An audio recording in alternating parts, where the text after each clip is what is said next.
Brian's Winter, Chapter 16. The weather warmed and he started to run the next day. Not literally, it was all he could do to walk fast in the snowshoes, but in a sense that wolves run. He decided to see more, be more, and not spend all his time in the shelter just living between kills and looking out the door now and then. He wanted more, and the snowshoes and some new confidence made him free. He took his war bow and lance, a deerskin quiver of arrows over his back, a propane lighter, and enough meat for the day wrapped in a hanging pouch of deer hide, and ran the way wolves ran, coursed just to see what he could see. He moved out from the shelter in gradual circles, discovering the land. The first few days he did not go far, had a slight concern about becoming lost, and then decided it didn't matter. He would always find his way back by the snowshoe tracks, and even if they filled in and it took him some time to find his way home to the shelter, in a very real sense, he was always home now in the woods. With the bow and hatchet at his belt, and the lighter to start a fire, and snowshoes to keep him above the snow, he had become a creature of winter.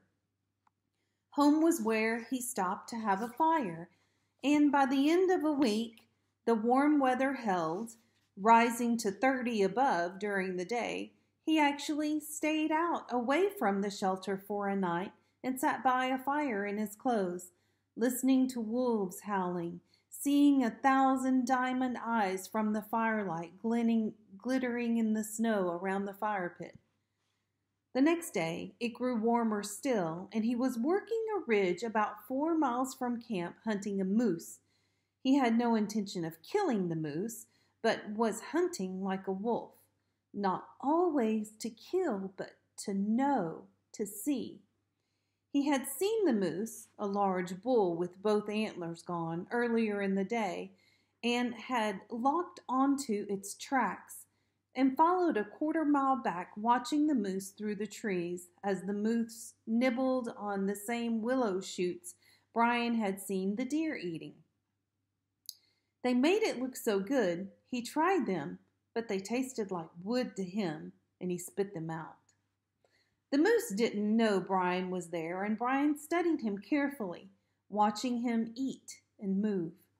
The moose was huge, enormous, twice as big as the cow Brian had killed, or maybe larger still.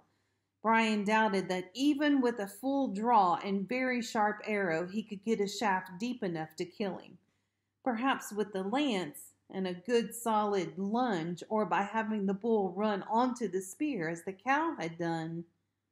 He was thinking this way, watching the bull from beneath an overhanging pine branch about 100 yards away, imagining how it would be and what he would have to do to get the moose, if he ever wanted to try, when he saw the wolf kill. At first, he didn't recognize what was coming. He saw the moose stiffen and turn its head, its huge ears alert and forward, and then in a shadow, he saw a flash of gray, just a touch, moving across the rear of the moose. Wolf. He just had time to think the word when he saw another gray shape swipe through the trees again across the rear of the bull, and then 2 more as it came into the cut and dodge, and it looked like 7 or 8 of them, but he probably thought only 4. It was enough. The bull tried to fight. He slashed with his front hooves and kicked with his back, swinging and swiveling to meet the attackers, but they kept coming from the side and slashing attacks aimed at the bull's back legs and rear end. They pulled at the hamstrings, cut at the back legs, until the bull couldn't stand, and as he caved in and settled on his rear, the wolves became frantic and started tearing at his rear end, opening the bull while he was still alive, ripping at the rear leg muscles, and each bite opening the wound more until blood was all over the snow and the wolves were covered with it.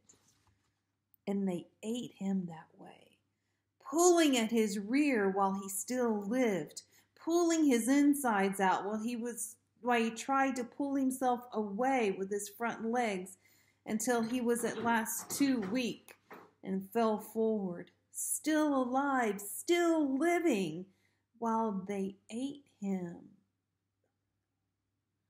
Brian wanted to not see it.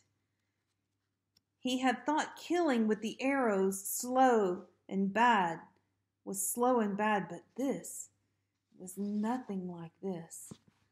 The wolves were crazy with it, with the smell of blood and from the hot intestines they pulled from the living moose, and the bull took forever to die. Never died, but just kept sinking down and down while the wolves ate him alive. Brian shuddered. He had seen the wolves before and had never felt fear. He had not thought they would ever attack him, but if they did, if they came in like that and pulled him down, he looked away and shook his head. They would not attack. They hadn't yet, and they had plenty of opportunities.